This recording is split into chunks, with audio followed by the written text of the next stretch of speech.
前期発進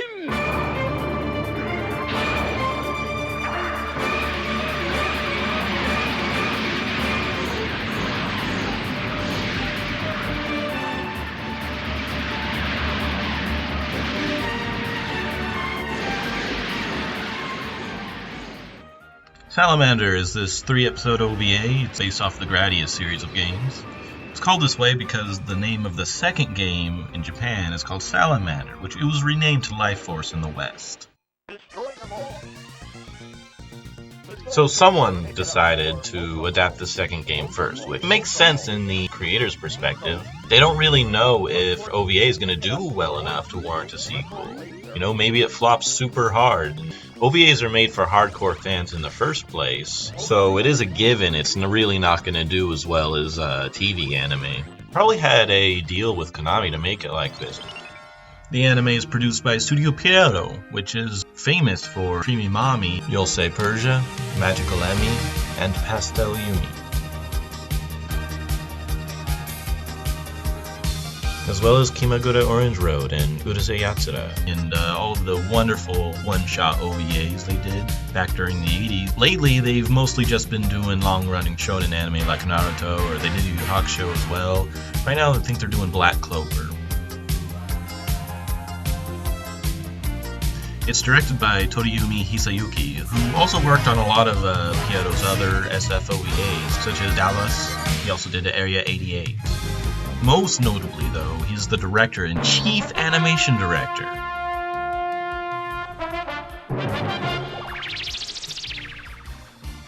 For Gatchaman and Hurricane Polymer.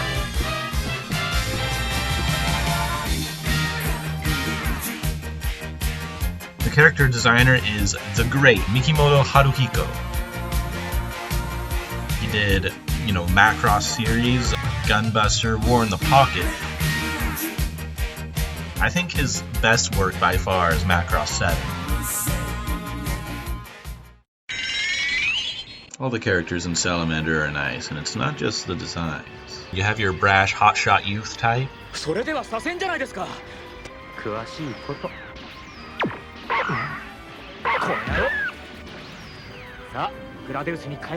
Your Aniki character, come pre-packaged with a tragic background as you do.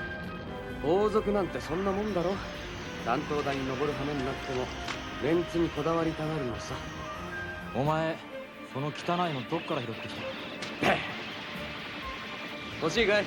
あげねえよ。There's the woman who was raised to be-boy it. バクテリアンを全滅させた後でも王子が待っていてくれるなら考えてみる。Also, there's a fourth character. ビッグバイパーで攻撃をかけよう。でもエディがいないのよ。仕方がないさ。俺たち2機でやろう。いや。3機だ。どうも君たちは我が国の力を低く評価したがるようだ。私だってラティス宇宙軍のパイロット、腕にも自信はある。君たちと一緒に愛機ロードブリティッシュで出撃する。I love this guy. Sort of regal prince character. これ以上の問答は無用だ。今私が命じた通り。そのように記録し、そのように行え。But, he's the kind of prince who takes a lot of risks. So his advisors are always... ですが王子、仮にもやがてはラティス国王となられるお方が、その未来の国王が未来の王子と定め、いや、とにかく決めたのだ。早く連絡を取らぬか。はい。I really like them all. As you can see, they're generic, but that doesn't really make them bad. In fact, it makes them more fun to watch. The anime in general has some really spectacular dogfights, as expected from the team.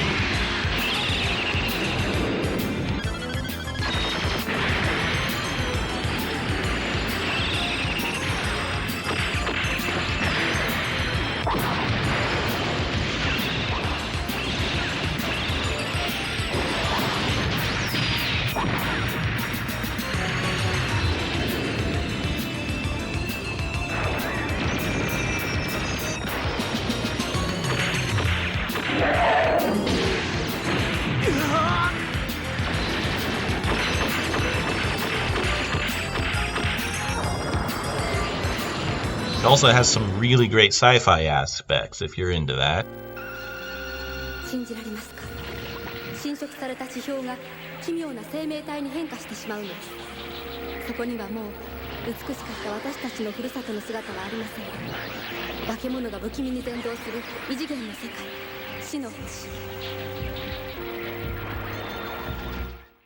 Each shot is framed beautifully. I took a lot of screenshots. These are all from the same fight, but there are many others.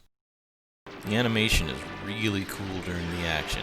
I like this scene where the creature's claw comes in contact with the cockpit here, making the Vic Viper shake. Little details like that are sprinkled around, and it makes it really nice. As you can see, the music is fantastic. It's all classical, but then there's more traditional sounding mecha BGM. There's this one track. よし頼むぜ。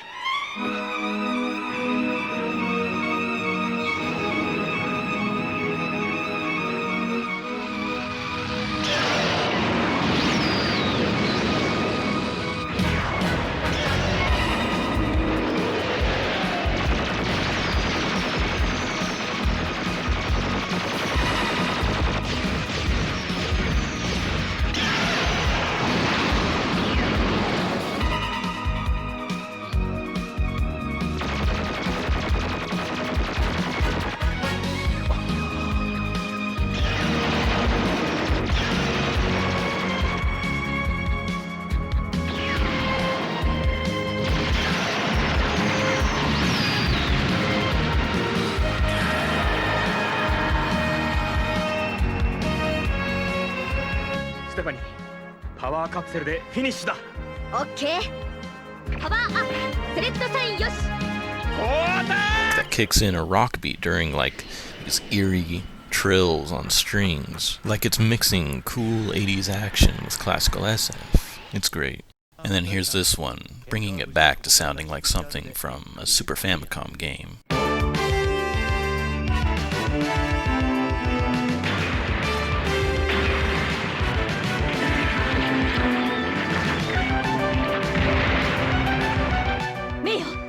目を狙い撃ちして。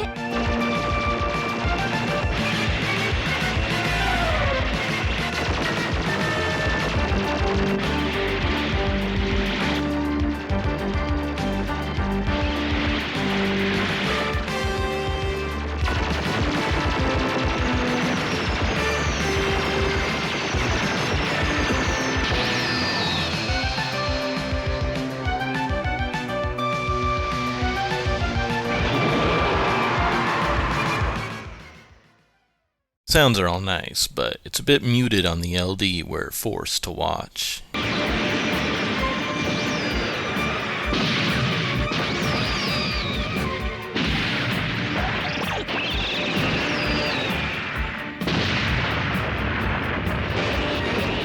Unfortunately, it never had a BD release or anything, as expected from some obscure 80s OVA.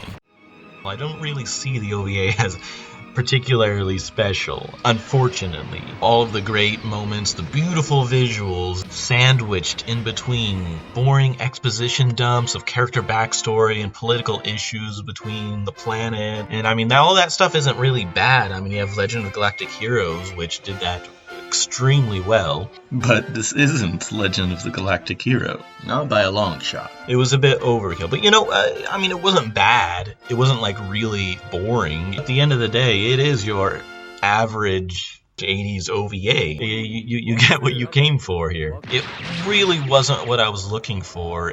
I would envision it to have a lot more action, but the action that we did get is quite spectacular.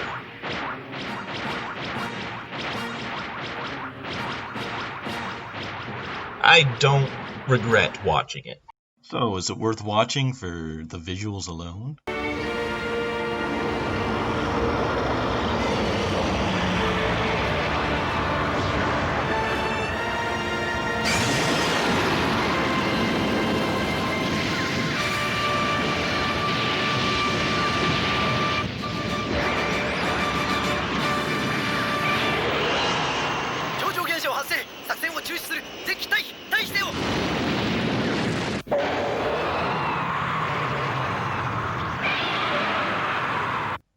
Yeah, I'd say so.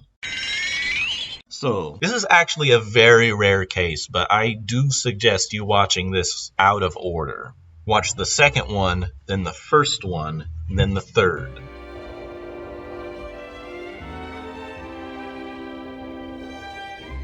It's just a better start in so many ways. The second OVA opens up like a classical sci-fi story. You know, I felt like I was watching a Star Trek TOS episode. 宇宙暦2381年4月3日18時05分本国到着まで余すところ6時間肩の荷が下りた思いである Spaceship crew, you know, they were discovering some unidentified odd signal something in space, and they go to investigate, only to discover. どうしたガスが追いかけてきます本線の逆構想よりも速い速すぎるなん It's classic. You don't get stuff like this often. Just had me wanting to figure out what the heck is going on and kept me engaged mostly through the entire episode. The third just wraps everything up, but do it this way and you have a much better time, trust me on this. Although, you know, if you are like me, you'll probably just watch it in production order anyway, no matter what I say, so there you have it. That's all for now. Take it easy. 今まで親にだってそのほっぺたを殴られたことがないんだこらなんてことする殴られたことがないから痛みを知らないのよ